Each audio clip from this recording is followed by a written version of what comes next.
So what we're going to do is we're actually going to have a Firestarter conversation. We've actually going to have a group of 3 other folks I'm going to invite up. And for each of them, we want to give them a great big standing ESHIP welcome. First person I want to introduce is a gentleman who co-founded AOL back in 1985. He's the founding chair of Startup America Partnership, and he's currently the chairman and CEO of Revolution, Steve Case.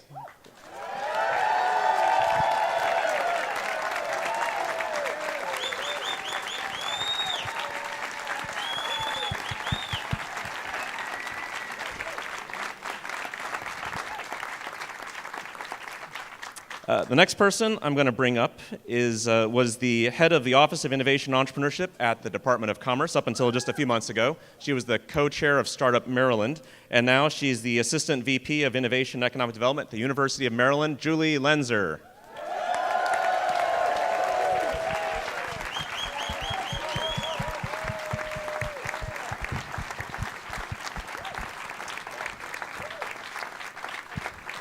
And then finally, you're probably wondering why there's not another chair here. By video, we have another guest, and he was the founder of the Foundry Group. He was the co-founder of Techstars, and he was the author of Startup Communities. Introducing by video, Brad Feld.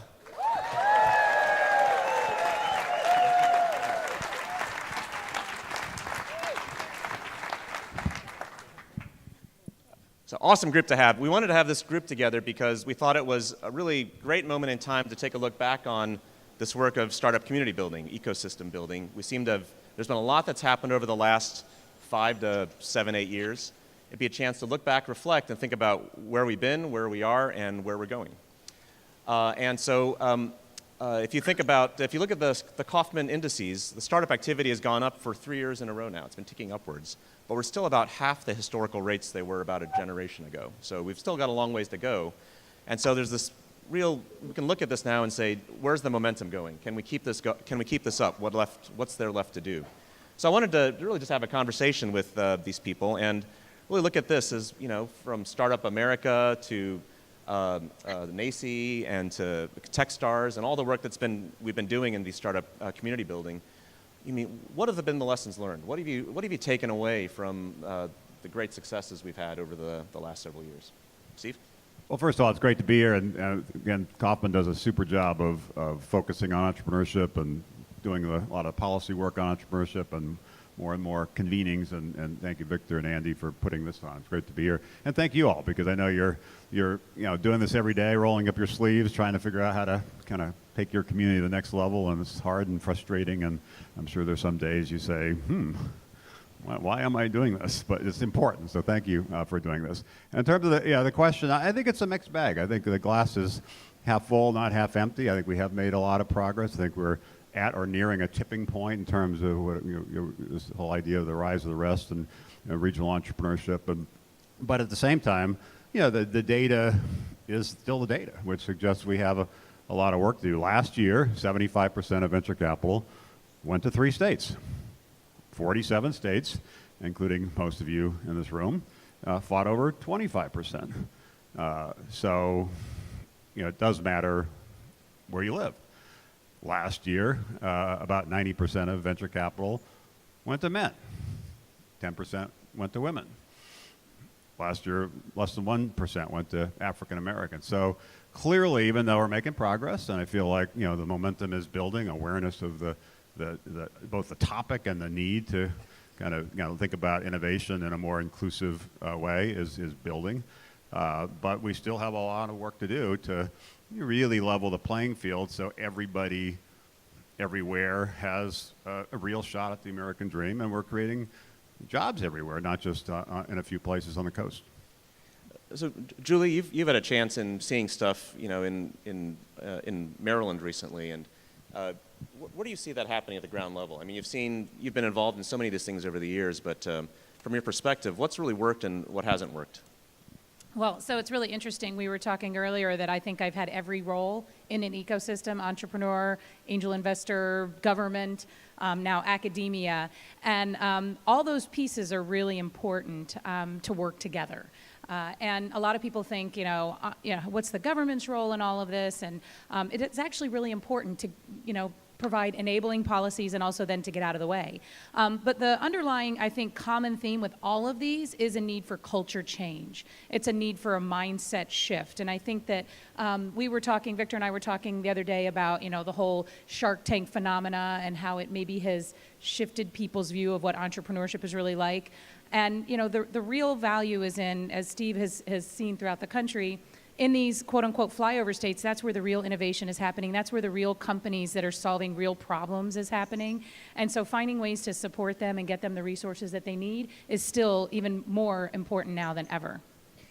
So Brad, you've been involved in culture change in flyover country or the rise of the rest for a long time now. What have you seen that's worked out there?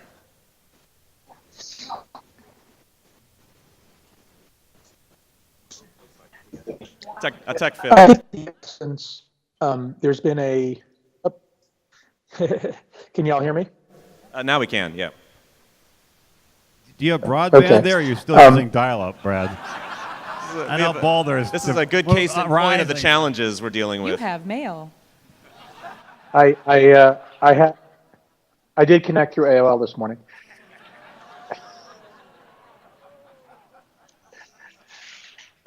I think the biggest thing that's subtle that I think y'all are probably immersed in, but it's important to recognize is really happening now broadly, not just across the U.S. but across the world, is a very significant philosophical change in the way that people think about startups and company creation and business development. And this philosophical change takes a long time. It does transcend geography, it transcends politics, it transcends business types. The way the philosophy is starting to have this long-term impact is that the conversation shifts as Steve described, right? It's no longer just about startups.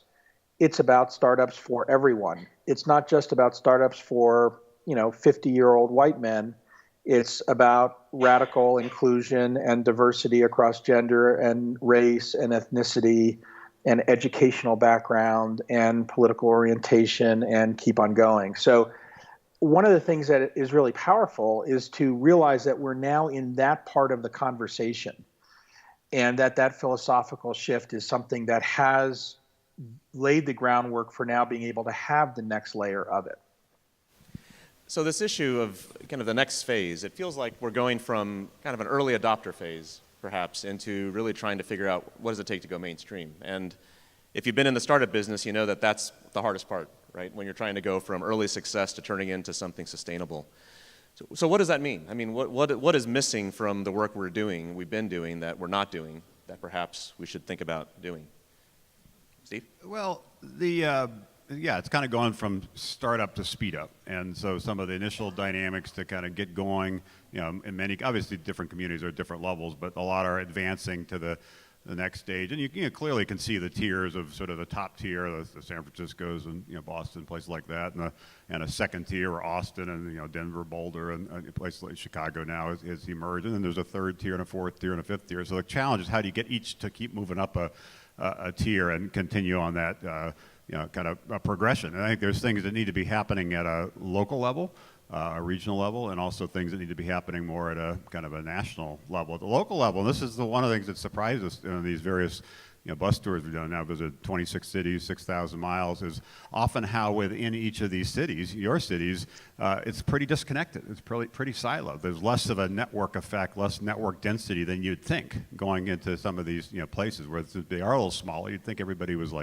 knew each other and working together, and much to my surprise, that's often not the case. So part of it is, even part of the reason we use a bus and drive around is to see what's happening. Use it as a vehicle to get media to spotlight what's happening, but also kind of as a convening platform, getting people together. And so creating that sense. In many of these communities, there still is a high degree of risk aversion. So how do you create a little bit more of a kind of a fearless sense of possibility? How do you get some of the money off the sidelines in terms of angel networks and other ways to plug in? How do you create spaces that really are kind of that connective, can be part of that connective tissues. So a lot of things have to happen at the local level. At a national level, it is continuing to build the conversation and continue to get people to understand there are great companies with great entrepreneurs all over the country, not just in a few places. Get investors to realize there are great investment opportunities in these rise of the rest cities, and it's worth their while to get on planes to fly to the companies, not just get in their car to drive to the companies, and create vehicles so that more capital can flow to, a number of you I know are involved in some of these regional micro VC, funds. So there's a bunch of things that need to happen. And the last piece is, how do you make sure, from a policy standpoint, that policies are being put in place around investment incentives and immigration policy and a lot of other things that, kind of maximize the likelihood we can continue to, lead the way and be the most innovative entrepreneurial nation. So there's a lot of things that have to happen at the local level and a lot of other things that need to happen more at the national level. Now, Julie, you've been involved in a lot of these Washington debates, and it feels like that leadership in Washington, there seem to be running out of things to do, right? Like they talk about things that, I'll tell you, I moved to Kansas City, and it feels like Washington and the debates in Washington are quite remote from the problems at the local level and the issues of real entrepreneurs, which are consumed in, the basic building blocks of business. So I'm just curious your perspective on the difference between what you find at the debates in Washington and perhaps what the needs are on the ground of real innovators, real entrepreneurs, and builders. Well, first of all, I want to give a shout out because I think we have a number of our government agencies, federal agencies, that actually are here from the different, and so that's the first thing, is that those folks, especially the career folks, are out and they're interested and they're getting involved and they're here supporting these activities. So I think that's really important to acknowledge. So let's give them a hand. Thank you. So I think it's also about then having folks like me, like you, that are engaging in the government process. And so in my 2.5 years in the government, which was longer than I thought I would last, frankly, as an entrepreneur in the government, it was hard. But what I realized is, number one, there's a lot of really innovative people in the government. They're there to serve, and they are there, doing a good job. But what sometimes they need is a little bit of boost of energy from those of us who are entrepreneurs, right? What do? We find a way. We break down barriers. We push ahead. They need us in the government process because that's exactly what we do. We don't look at obstacles, we look at possibility, and we figure out how can we, and we go out there and we GSD. And so I would encourage you to get involved and let your voice be heard because I know that, in my time in the government, there were a couple instances where we were trying to put programs together but for the voice of the entrepreneur, it would have been put together in a way that would not have been helpful to you. And so it's just these subtle things that, a lawyer in the government isn't going to know how seed funds are working and how they're structured necessarily. That's the voice that we can bring to them. So I would just say it's really important to continue that engagement. Brad, you spend a lot of time in different parts of the country working on entrepreneurial community building, and at the same time, you talk a lot about the importance of entrepreneurs leading the effort. So how do entrepreneurs help lead the effort when so many issues, especially the new types of companies being built, which are more dependent on some of the established organizations or established distribution channels and supply chains, how do they start to interface perhaps in more difficult markets and more challenging types of situations where policy and other types of issues come into play? I think it's a combination of a couple of things. First is the entrepreneur or the founders of Pick Your Company have to be very thoughtful about what they're trying to accomplish in the context of their business. And as they start that, they then have to, in the sort of same way that you build a network around startup community, they have to build a network around all the different actors that are impacting what they're doing. I think a mistake a lot of entrepreneurs make is that they ignore all of the dynamics of that. And I think, another shout out to Steve, I think in his book, The Third Wave, he talks really, really articulately about it's not just that you're going to disrupt an industry, it's that you have to actually become part of, embed yourself in, coordinate with that industry. And then the third piece of it is using this network model. And it's sort of, I'm going to riff off something Julie just said, sort of turning it around for all the people who are part of large hierarchical organizations, whether it be government or big companies, rather than try to control the startup activity, view yourself as an individual node on the network versus your company as a controller of that company activity. And for all the government people in the room, you work for a government agency, you have a full-time job, but view yourself as a node on the extended startup community network and engage as an individual representing your organization. And I think once that kind of thought starts to take hold both directions, between the large companies, government, university, and the entrepreneurs, you start to see some really magical things happen, because you cut across all these traditional boundaries that, frankly, institutions have been created to reinforce. And the dynamics around startup and startup community almost have to change that to be able to be effective.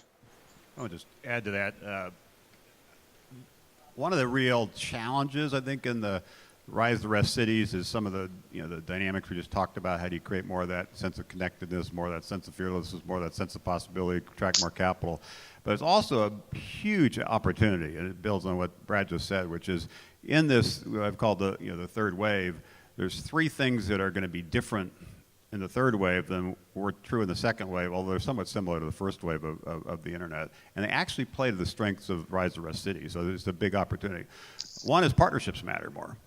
In the first wave, the first wave there, getting everybody online, building the on-ramps, companies like AOL and many others, you couldn't go it alone. We had 300 partners. We would not have made the internet part of everyday life without partnerships. Partnerships weren't really necessary in the second wave when it was about software and apps and social media and Facebook and Twitter and Google and other things. They just had a great product, and people adopted it and spread it virally, and it took off. In the third wave, when you really are disrupting healthcare and food and agriculture and transportation and things like that, those are sectors where you need to have partners. It's not just about, if you want to change healthcare, it's not just about an app. It's how do you get doctors and hospitals to change what they're doing. So partnerships are going to be very important. Policy is going to be very important. These are regulated sectors, and we can say government's stupid and we should have less regulation and smarter regulation, and much of that's true. But there is going to be some regulation around like drug safety. There's going to be some regulation around driverless cars to make sure they don't wreak havoc on our roads. So understanding that, again, it wasn't a big deal in the second wave when it was more about software. It's going to be a bigger deal in the third wave when it's kind of about the internet meeting everyday life. And finally, perseverance is the third P. These are going to be tough problems. I learned with AOL that sometimes revolutions happen in more evolutionary ways, and this is going to be a 10-year kind of slog for many of these things. So having a culture around taking the long-term view makes sense. And the issue around partnerships, I think people in the middle of the country, where actually most of the Fortune 500 companies are located, that are logical partners, kind of makes sense. In ag tech, there's interesting things in Silicon Valley, but there's also interesting things in St. Louis and Louisville and Lincoln and other places where there's strong kind of a history of farming. A lot of big companies, health tech, Baltimore because of Johns Hopkins and Under Armour, and Cleveland and Minneapolis and Madison, or Nashville. They're doing great things on. I guess I should name every city now. It's like, wait. So that's really the partnership aspect's more important. So I'm not sure that a lot of entrepreneurs in places like Silicon Valley understand that the game is changing. I'm not sure they fully appreciate the value of partners. I'm not sure they really understand. Many resent even the notion of having to engage on policy. I'm not sure they're willing to kind of take the long view and persevere. So I think the puck is moving in the direction that should advantage these cities represented in the room, if you recognize it requires a different playbook and get organized as a community to capitalize on where things are going. You talk about the longer slog and the changing nature of industry and business, but that also means that the nature of capital itself needs to change, right? And how it's been structured. And Julie, you and I were just talking about this, that a lot of new entrepreneurs, they seem to think they need to be Shark Tank in order to even get into business nowadays. So let's talk a little bit about the nature of capital itself, and maybe at the level you're seeing right now, Julie. Like, what are the gaps in capital that you're finding? Yeah. So one of the things. Now at the University of Maryland, we deal a lot with student businesses as well as faculty, technology, kind of advanced technology, and but what we're finding is there's a lot of product businesses, and they don't necessarily want equity capital. They're looking for a way to fund their contract fulfillment or their inventory. We used to have all these community banks that would kind of fill that gap, and they're not there anymore. And so there's a lot of opportunity, I think, to provide some of this debt capital to help these folks. I mean, one of the companies I'm invested in, they have lots of contracts, but they need money to fulfill those contracts, and it's hard to find that. And so they run into a cash crunch. So the changing nature of entrepreneurship itself is changing the types of capital that are needed by the entrepreneurs. Now, Brad, you've been thinking about capital in different parts of the country. What are you seeing in terms of capital formation and where the gaps are? I've come to believe that there's 3 layers of capital when we're talking about startups, and I'm separating startups from local business. So defining startups as companies that have an aspiration to grow, globally, or the ability to grow globally, even if they're physically located in any random geography. Those 3 layers of capital are the first $2 million, the next $20 million, and then the money after that. So the next $50 to $100 million of investment. It turns out that the segment that's really hard is the next $20 million, that middle segment. After you've raised $20 million and you have a real company and you're looking for growth capital, that money will travel anywhere. So the growth capital will find the opportunities. It's not concerned about the geography. The seed capital, the first $2 million, that has changed dramatically in the last 5 years, maybe even 10 years in terms of how that works. But it's still a massive, massive challenge for many geographies.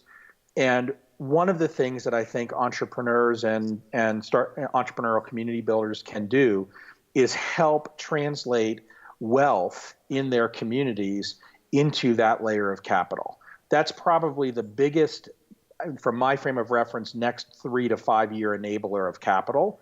Because pick a city in the U.S., there are generally very wealthy people in almost all cities in the U.S. that are going to support startup activity. Pick Kansas City. You've got a bunch of wealthy people in Kansas City, but they're not necessarily investing at the seed and early stage level in new startups.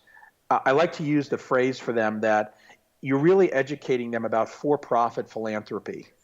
In the same way that they invest in the arts and the museums and the community hospitals and other local philanthropic activities, what they're doing is they're essentially investing in the economic engine and the innovation of the community. And that dynamic, the downside case of it is the same as if they make a philanthropic contribution to the arts, right? They get a tax write-off. The upside case is they might make, 10 or 100 times their money.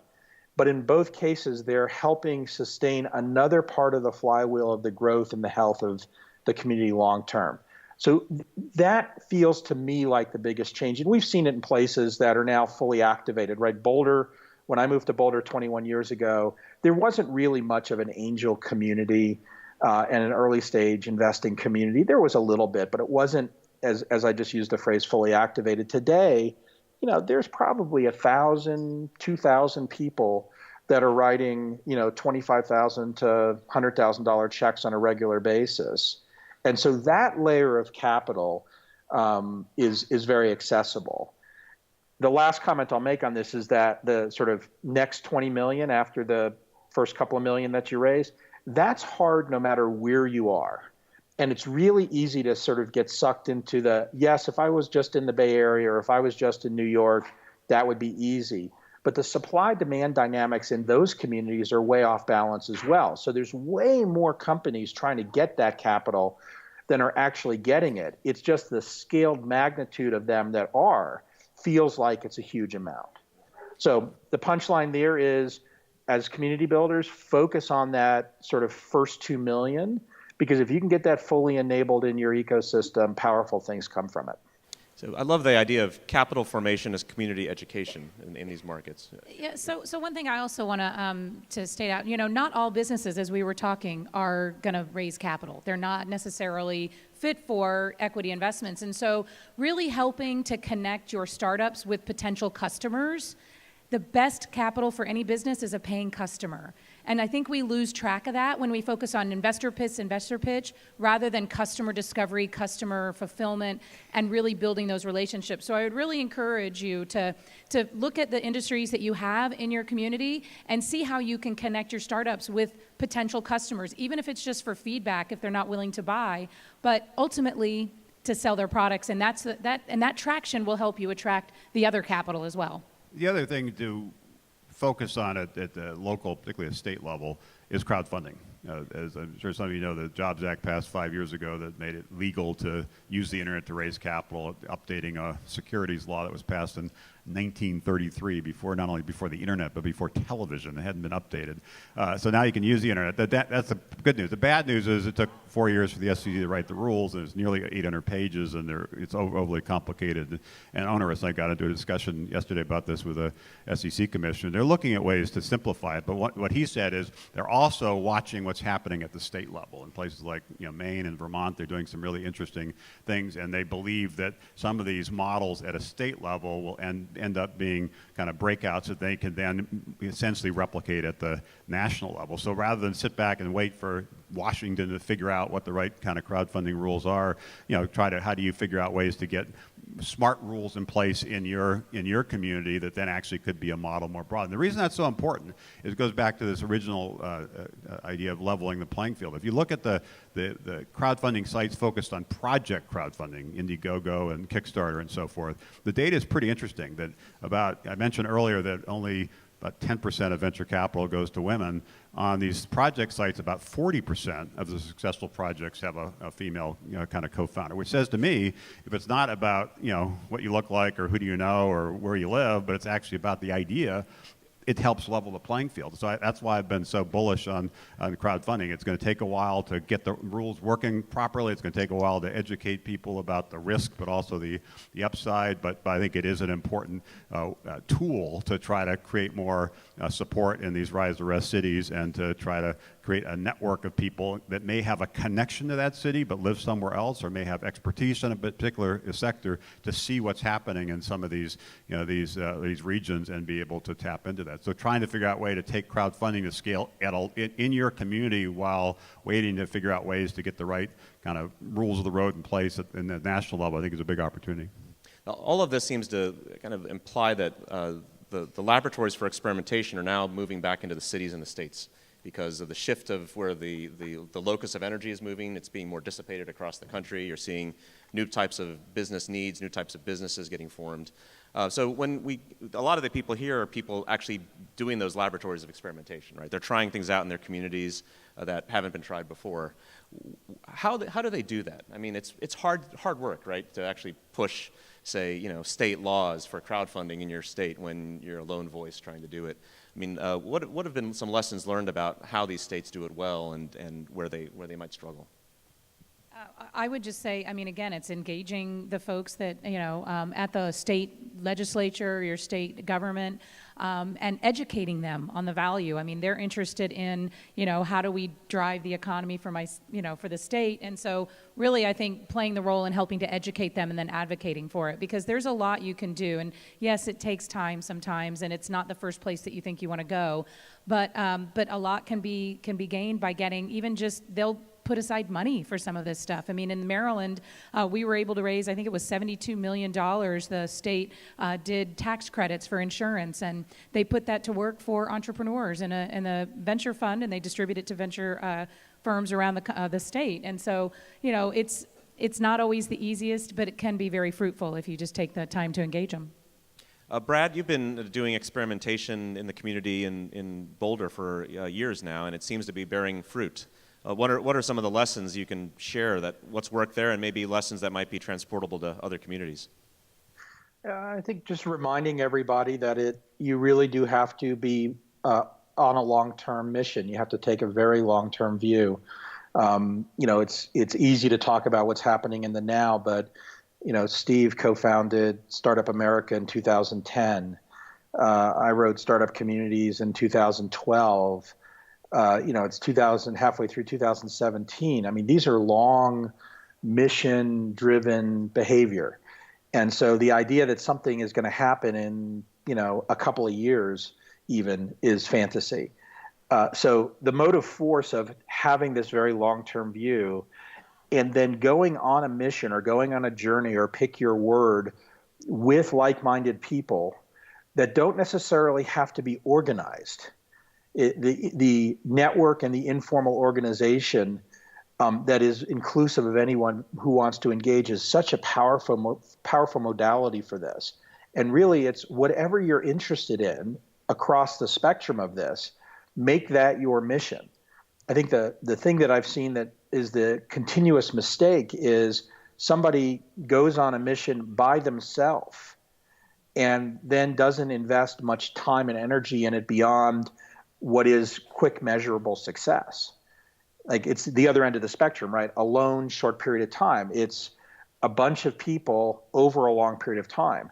And when I relate that to Boulder, right? When I moved to Boulder 21 years ago, if you wind the clock forward to today, there's probably a dozen people today that are still leaders in the Boulder startup community who were leaders 21 years ago. But today, there's not just a dozen leaders. There's probably 1,000 people who play leadership roles. So it's that, and it didn't happen overnight, right? And none of those people applied. They didn't get voted into office. They didn't get nominated. They didn't have to earn their way up a hierarchy. They just started doing shit. And as those things built on themselves, they had these very powerful self-reinforcing loops. I'm seeing this in lots and lots of places across the country. Interestingly, one of the challenges, and Boulder's a good example of where you start to see these challenges because it's been a good laboratory for me, is as you make progress and as there are more people engaged, you start to have conflicts. You have people that have different perspectives on things. They get into fights with each other. They get frustrated with each other. I mean, we're human beings, right? We're bags of chemicals, and we've got egos, and we've got desires. And one of the challenges is not that it's this sort of harmonious, endlessly happy thing, but it's this ever-evolving, ever-changing dynamic from the stimuli. And as you scale that up from a city or a region to a state, right, to the country, that dynamic is a very powerful one that you see play out. I'll end with, on this, in Colorado, something I've become relatively recently obsessed about, I'd say in the last 6 months, post-election, is the urban-rural divide. And if you think about Colorado, Colorado has its 4 major cities on a highway called I-25, north to south, 3 hours from top to bottom. And something like 75% of the rest of the landmass of the state is outside of that region, but it represents something like 25% of the population. And the startup community has not done a particularly good job in Colorado of extending to that rural part of the state. And sort of how do you integrate those pieces together in a network across the state where you get some of the reinforcing effects that you're getting within a tight core density and a city like Boulder, but that you start to take advantage of the natural resources and the sort of human pathways within that geography. And you can scale that up to country from state, but the same dynamics play. So interesting, the pace of technological change seems so fast, but this whole notion of mission-driven culture change still seems to work at a very traditional human pace. And I think this, the themes I'm hearing around the work is that this is actually not so much about business formation, so much about creating movements, right? And creating movements and engaging people and communities in that process. So I guess to wrap it up, maybe ask each of you to do an elevator pitch, so 20 seconds on what advice you would give to people helping lead these movements within their respective communities. Well, I think built on what Brad just said, I think entrepreneurship is a team sport and community building is a team sport. So don't try to go it alone. Don't try to be the lone wolf. Participate in events like this at a broader level and figure out ways to knit together a coalition of people at a more local level. And the related point is that it is movement building, and movements often take decades, and there's hard work, and then suddenly there's a tipping point and things break through. Many issues recently, gay marriage and so forth, that have been many people working on for half a century, and then suddenly it got momentum. And I remember at the honor really of meeting Nelson Mandela probably 15 years ago at his home, and he said something I'll never forget, which is, it always seems impossible until it happens. So you just got to keep fighting. You just have to keep believing. You just have to keep pushing, and at some point you'll hit that tipping point. You'll hit that acceleration. I think we're at it or near it broadly on this rise of the rest notion and inclusive entrepreneurship. For those of you who haven't participated in our Faces of Founders here, I hope you do, to try to shine a spotlight on a broader, more inclusive kind of array of founders. There's good momentum, but it's going to require all of us. We're kind of in the scoring range. How do we double down in the next 5 years to really make this work? That's so cool that you can say Nelson Mandela told me in his home. That's not a typical thing people can say. Julie? Yeah, that's fun to follow, right? I read online. No. So I think one of the really exciting things, and that I've heard a common theme here, is the idea of democratizing opportunity through entrepreneurship. It's about really helping people to change the mindset that they can take control of their own futures through entrepreneurship, and then coming together to help them connect to the resources to do that. And the fact that you are all here means that you get the value of connecting with other folks that are trying to do the same thing. And that is so important, because just yesterday I was a little absent because I was dealing with a really big problem in my ecosystem, a bad actor, and I started talking to other people about how do you get rid of a bad actor, or what do you do about a bad actor in your ecosystem? There are very few people in the world that I can talk about that to, except for the people in this room and other people that are doing what we're doing. So stay in touch, continue to connect with each other, in addition to kind of staying together in your community. Brad, final pitch to the audience here. Be radically inclusive of everyone. Be humble. Recognize that it's not about you, but you're a participant in what's going on. Feed yourself. Spend your time on things that give you energy. Doesn't mean that you spend 100% of your time on things that give you energy. There's always going to be things that drag you down, but make sure you get enough time against things that give you energy, and take a very long-term view. Cool. Inspiring words from everyone. Thank you all very much. Thank you all. Yeah.